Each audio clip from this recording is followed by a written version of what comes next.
नमस्कार साथीहरु, फोटोशपको अर्को नयाँ भिडियो ट्युटोरियलमा यहाँलाई पुनः स्वागत छ र आजको यस भिडियोमा म तपाईहरुलाई फोटोशपबाट डिजिटल सिग्नेचर कसरी बनाउने र यसलाई पीएनजी फर्मेटमा सेभ गरेर हामीले चाहेको अवस्थामा हाम्रो जुनसुकै डकुमेन्टमा कसरी युज गर्ने भनेर सिकाउन गइरहेको छु। सो यो भिडियोलाई सुरुदेखि अन्त्यसम्म हेर्न नबिर्सिनुहोला भन्दै अब भने लागौं हामी आजको भिडियोतर्फ।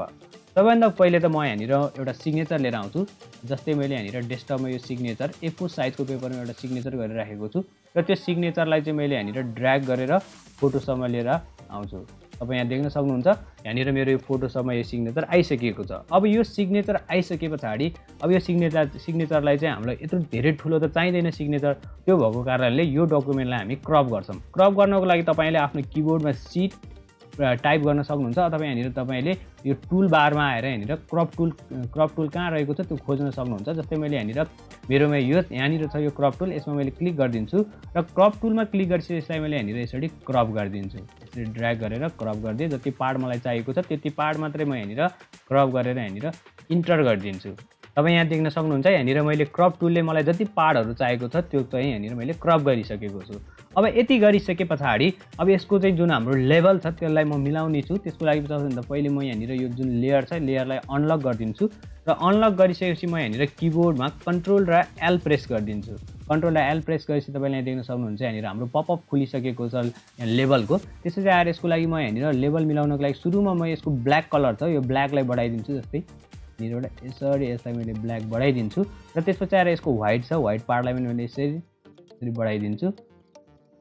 त्यसपछि यहाँबाट पनि म हल्का बढाइदिन्छु। यति भएपछि तपाईले यहाँ देख्न सक्नुहुन्छ यहाँनिर हाम्रो यो सिग्नेचर क्लियर रूपमा खुलिसकेको छ र यति भइसकेपछि यसलाई मैले यहाँनिर ओके गरिदिन्छु।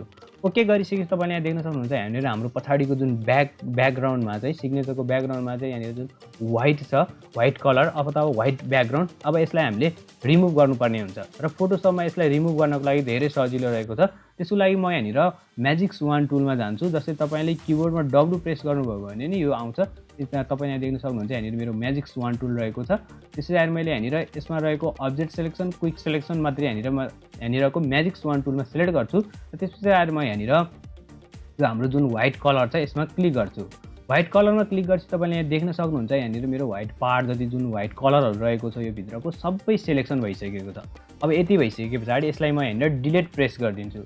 डिलिट प्रेस गरेपछि तपाईले यहाँ देख्न सक्नुहुन्छ यहाँनिर हाम्रो व्हाइट कलर सबै डिलिट भइसकेको छ। अब यति भएपछि यसलाई मैले कन्ट्रोल डी ले डिसिलेक्ट गरिदिन्छु र त्यसपछि आएर यसलाई म यहाँनिर अब पीएनजी फर्मेटमा सेभ गर्छु। त्यसको लागि म यहाँनिर फाइलमा जान्छु र फाइलमा गइसकेपछि तपाईले यहाँनिर देख्न सक्नुहुन्छ सेभ अ कपी अथवा तपाईले सेभ एज पनि गर्न सक्नुहुन्छ। अहिलेको लागि मैले यहाँनिर सेभ अ कपीमा क्लिक गरिदिन्छु र सेभ अ कपीमा क्लिक गरिसकेपछि तपाईले यहाँ देख्न सक्नुहुन्छ यहाँनिर मेरो यो सेभको लागि एउटा पपअप डायलग आइसकेको छ। अब यसमा सुरुमा म डेस्कटप सिलेक्ट गर्छु र डेस्कटप सिलेक्ट गरेर यसको फाइलको नेमलाई जस्ता तस्तै राखेर सेभ एज टाइपमा चाहिँ यहाँनिर म पीएनजी सिलेक्ट गर्छु। जस्तै मैले यहाँनिर यो पीएनजी सिलेक्ट गरिदिन्छु र त्यसपछि आएर यसलाई मैले यहाँनिर सेभ गरिदिन्छु।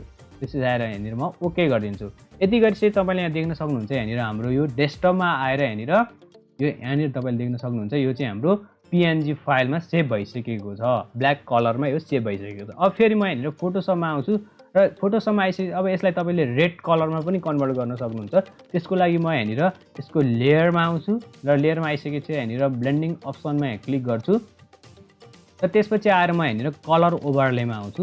जस्तै यहाँनिर मेरो कलर ओभरले यहाँनिर रहेको छ। त्यसै आएर म यहाँनिर कलरमा जान्छु र यहाँनिर म यो रेड कलर चुज गरेर ओके गरिदिन्छु फेरि ओके गरिदिन्छु। यसरी तपाईले आफ्नो आवश्यकता अनुसार यसको कलर पनि कन्भर्ट गर्न सक्नुहुन्छ अथवा चेन्ज गर्न सक्नुहुन्छ। अब यसैलाई म फेरि फाइलमा जान्छु र त्यसपछि आएर सेम अघिको जसरी सेभ अ कपीमा जान्छु र यहाँनिर म कपी 1 गरेर यसको नाम दिन्छु र यसलाई फेरि म यसको सेभ एज टाइपलाई चाहिँ यहाँनिर पीएनजीमा सिलेक्ट गरेर यहाँनिर सेभ गरिदिन्छु र यसलाई मैले ओके गरिदिन्छु।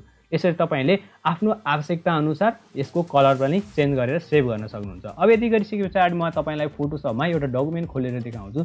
जस्तै यो जुन लेटर हेडको स्याम्पल छ यसलाई मैले यहाँनिर फोटोशपमा लिएर आएँ। त्यसपछि आएर यहाँनिर राखिदिन्छु र यसलाई मैले ओपन गरिदिएँ र ओपन गरेपछि तपाईले यहाँ देख्न सक्नुहुन्छ अब कुनै डकुमेन्टमा हामीलाई यसरी नै सेम यसरी नै बनाएर यहाँनिर सिग्नेचर राख्नुपर्ने हुन्छ। त्यो बेलामा तपाईले के गर्नु पर्यो अब तपाईले जुन सेभ गर्नुभएको छ सिग्नेचर त्यसलाई लगेर यहाँनिर राख्नु पर्यो। जस्तै मैले यहाँनिर यो सिग्नेचरलाई जुन हामीले अघि पीएनजीमा राखेको थियो त्यो पीएनजी रहेको यो सिग्नेचरलाई यसरी मैले यहाँनिर लिएर आएँ र यसलाई मैले यहाँनिरबाट एडजस्ट गरेर यहाँनिर राखिदिन्छु र यहाँनिर इन्टर गरिदिन्छु। तपाईँले यहाँ देख्न सक्नुहुन्छ यहाँनिर हाम्रो यो इन्टर भइसकेको छ। अथवा तपाईँले आफूले चेन्ज गरेको जुन कलरको छ त्यो पनि राख्न सक्नुहुन्छ। जस्तै यहाँनिर अर्को सिग्नेचर मैले यहाँनिर रेडमा सेभ गरेको थिएँ र यसलाई मैले लिएर आएँ र यसलाई पनि यहाँनिर मैले आफ्नो आवश्यकता अनुसार जुन कलर चाहिएको छ त्यसरी यहाँनिर तपाईँले राखेर यसलाई एडजस्ट गर्न सक्नुहुन्छ। साथीहरू यसरी नै तपाईँले पनि फोटोसपको माध्यमबाट आफ्नो डिजिटल सिग्नेचर क्रिएट गरेर यसलाई PNG फर्मेटमा सेभ गरेर आफ्नो आवश्यकता अनुसार जुनसुकै डकुमेन्टमा युज गर्न सक्नुहुन्छ।